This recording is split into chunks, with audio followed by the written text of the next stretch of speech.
Hey guys, good morning. I realized that I hadn't posted current events in a while and had accumulated a bunch of links. So hope this improves your day and that you guys had a good Mother's Day as well. So to start out with, I think last time I had talked about um, the the Mandalorian had released a few or was planning on releasing a few episodes on the behind the scenes stuff of the Mandalorian. Anyway, they started releasing these. I think there's two out already. So if you have Disney Plus, make sure, well, you can check them out. They might not be your cup of tea. They're a little bit nerdy, but I enjoyed them. I was researching this for my global class. Saudi coalition urges Yemen separatists to honor Riyadh deal.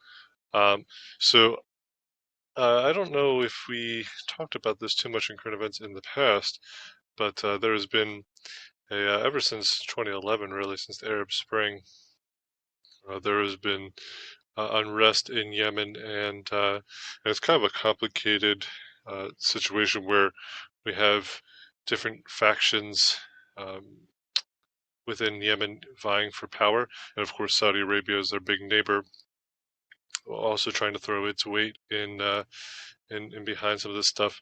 So, anyways, I'm going to leave a link, I guess, to a very interesting uh, video that I found that explains the situation that's going on in Yemen. But basically, they just want some peace. Like I said, stuff like that that's been going on since 2011, and it's probably one of the worst humanitarian crises presently in the world, with a lot of the nation lacking uh, access to food. So, U.S. or UPS to deliver medicine by drone to large Florida community, so retirement community. So I always like these things where it's talking about how drones are going to be taking over our lives, and there's a huge, apparently a huge development, like retirement development, if you will, or community, and has like thousands of homes in it. And rather than there's people going outside, they're trying to work on the technology or testing the technology really to deliver things from the pharmacy to these residents. So hopefully UPS figures out something that works. Trolls World Tour. I don't know if you guys saw this movie, but breaks digital records and charts a new path for Hollywood? A question mark, maybe. Um, so obviously, people aren't going to the movie theaters right now, but movies that were already made, they're kind of wondering, what should we do with them? Should we should we just sit on them? But they decided to rent it out on digital platforms, and they actually have made quite a fair amount of money. However, it's behind a paywall now, so I can't see how much it was. I forget, but apparently it's been doing pretty well, especially overseas as well.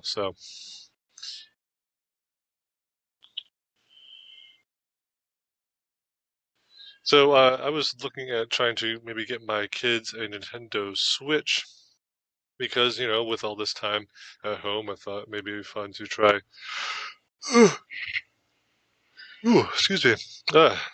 Trying to get them into a fun game that I can play with them or something too. But this guy. So anyway, I've been looking for them and I cannot find them. You can find them on like eBay for $500, but the normal retail price of $300, they just don't. They don't exist at that price. Apparently, Nintendo is not really making them right now, or at least is severely behind on making them, or they might be working on their next gen console.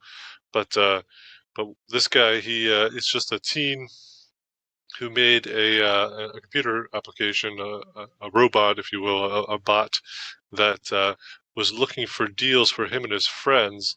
It didn't start out with Nintendo Switches, but it's moved toward that, and this is the reason why you can still find them, but you can't find them at the retail price because there are these people out there who will scoop them up as soon as they become available and then try to resell them at higher prices.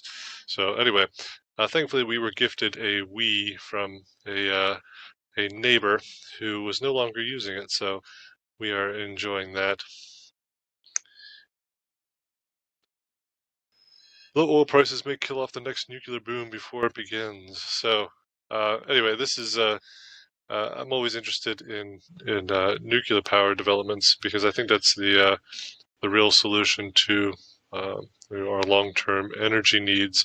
But it's just kind of talking about how the uranium price has gone up, but not for good reasons, because a few mines have closed because the price of uranium has been low, so low for so long, and now that oil prices are so low, there's really not much of an incentive to create new nuclear plants.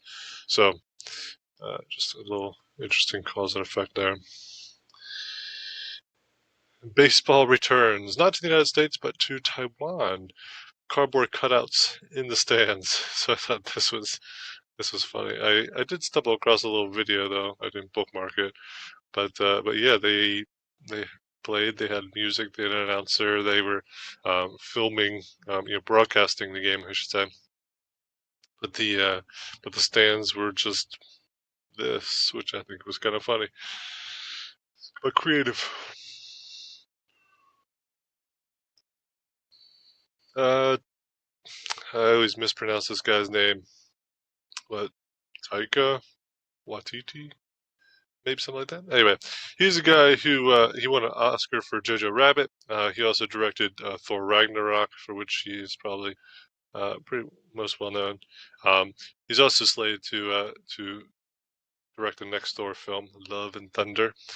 But and he appeared, at least he voice acted in The Mandalorian and directed an episode there. And he apparently is going to be hired by Disney to co-write a new Star Wars film. So anyway, I think with the success of Thor Ragnarok, he's kind of put himself on the map, and as a guy who can write a good movie.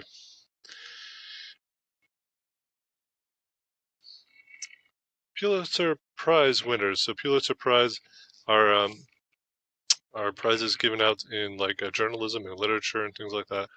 And I didn't know how many Pulitzer prizes out there. I thought the Pulitzer Prize was given to, I don't know, just a couple things, but there's probably at least 20 different Pulitzer Prizes here. But anyway, that's probably just my ignorance. But the thing that stood out to me was audio reporting. So anyway, it's a podcasts basically. Uh, so This American Life, of course, which is probably like the most well-known, I don't know, radio program out there. I don't know, at least amongst nerds and NPR listeners. They won it for their report on the Mexican border, and it was a really fascinating. I think it was a couple episodes, 2 or 3 episodes, um, and very well done. Just showing uh, the effect on people's lives that some of these uh, border laws and weird policies have on people's lives. So anyway, I encourage you guys to check it out if you have the time. Very well done.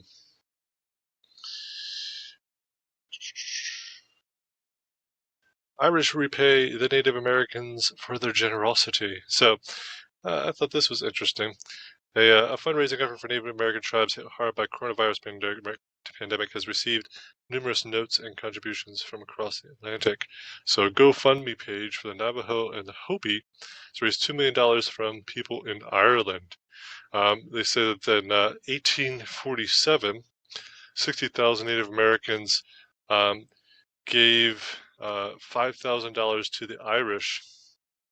Back in this 1840s was when Ireland was undergoing like their potato famine and stuff like that, the Great Famine in Ireland.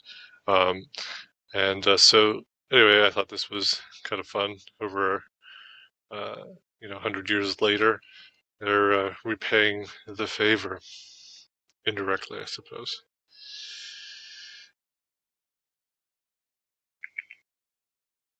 New technology coming to televisions.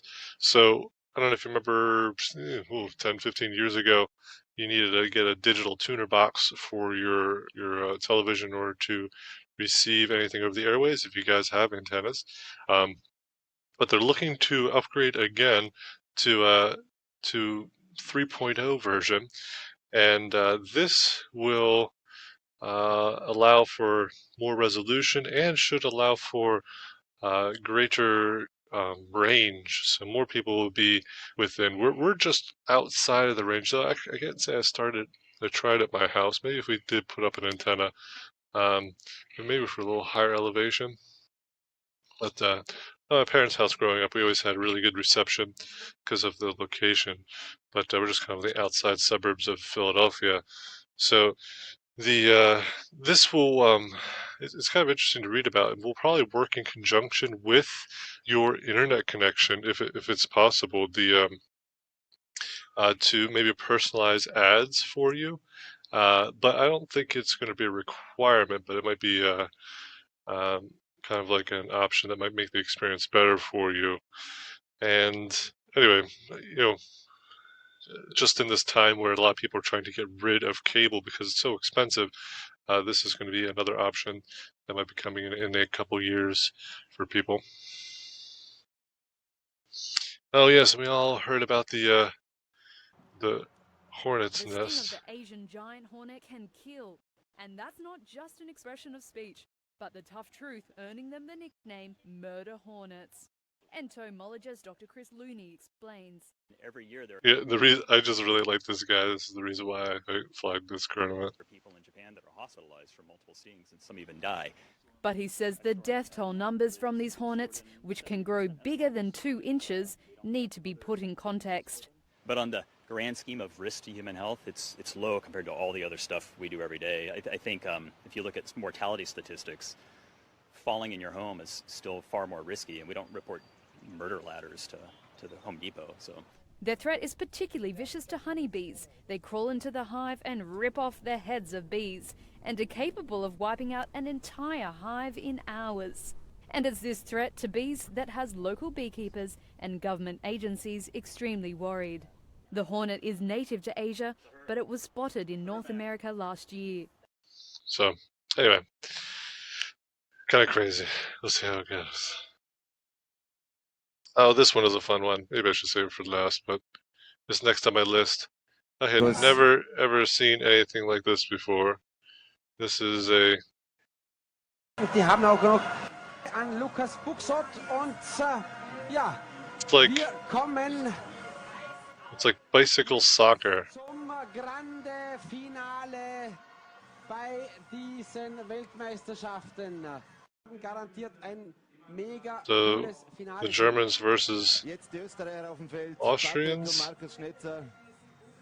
Toi, toi, toi. Knackt haben. Das heißt, die Postbeschiede And geknackt haben, waren let's die watch them Teilnehmer. play.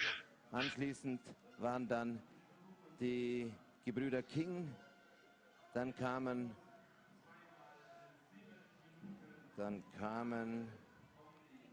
Jörg Latzl, Carsten Hormann, ebenfalls deutsche Weltmeister. Die Gebrüder Lomuscio, deutsche Weltmeister.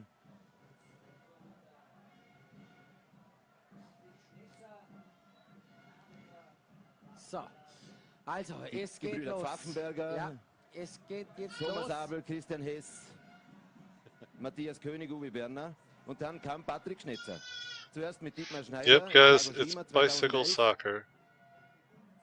2012 Aschaffenburg konnten es die Schweizer, Roman Schneider und Planzer Dominik richten. Genau. Und von da weg Patrick Schnetzer mit I'm only Markus gonna watch a Bröll. minute So. here. Und dann steigen wir jetzt ein. So the Wir first haben Adi goal. mit dem Ball. Halbe Minute gespielt, noch nichts passiert. Wir machen den Blick noch einmal in die Vorrunde. Da haben wir ein 3:3 stehen. Ja, das war so quasi die Auferstehung der Deutschen. Davor ging es ihnen nicht so gut. Ja, da gingen sie mit 1:0 in Führung. Damals Ja, sag lagen ich immer vorne. Und ja, gespannt, wer im Finale jetzt zum ersten Tor kommt. Schön Oh, geholt von steal. Markus. So, Jawohl. Oh, Oh, goal. Anyway, Ballscheiße. sorry guys. Thanks for humoring me if you stuck it through that. Something that definitely is word I never heard of before.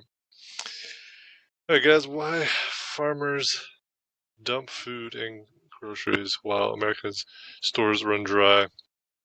So, anyway, yeah. So anyway, this is a large portion of our food is produced for restaurants, hotels, schools, and institutional users, about 50%. And so uh, the because so many of these places are closed, the food supply has to like readjust all of its like different paths, and it can't do that as well as quickly. Plus, I guess in general, people are eating less food because maybe there's more food waste in these places. I guess that's probably true too. But I thought that was kind of interesting just because so much of the food supply is geared towards supplying these places. And last but not least here, a lot of people are starting to get a little antsy, especially with the way that the states are handling. This is 4 counties push against the stay-at-home order. One more week. Thanks to John for sending me this. But they're basically just talking about how there are certain cases or certain counties in the United States that are still labeled red, but they're just kind of looking at the numbers in their county and they're like, well, why are we still labeled red? And they're in like central PA and have had very few cases to begin with, and so they're kind of pushing it back and say, well, we know the governor says we're red, but we want to go yellow. But anyway, so it's kind of I don't know what the governor is going to do if he's going to threaten to withhold different state funds or something or what. But I feel like there's been a whole lot of convoluted and cloudy and not transparent decision making in how all this stuff goes down. I was even looking at numbers in Bucks County. It's probably similar in Montgomery, but the vast majority of corona cases in Bucks County are within 5 miles of or 10 miles of Philadelphia, and there's some townships up in northern Bucks that have 0 cases, but they're still shut down and being treated like like everyone else. So anyway, it's kind of a difficult situation, and obviously people need to get back to work. This is not a situation that can last for much longer without damaging a lot of people's lives. So, all right, guys. Oh, this was anyway. These are not current events, but these are just from my global class. Maybe I'll post a couple of links. We're learning about Asia and some of the. I always like to give some of the music that comes out of different places in the world when we do global, just because I love world music. But anyway, I'll post some of those links below. All right, guys, I hope you have a good day. I'll talk to you later.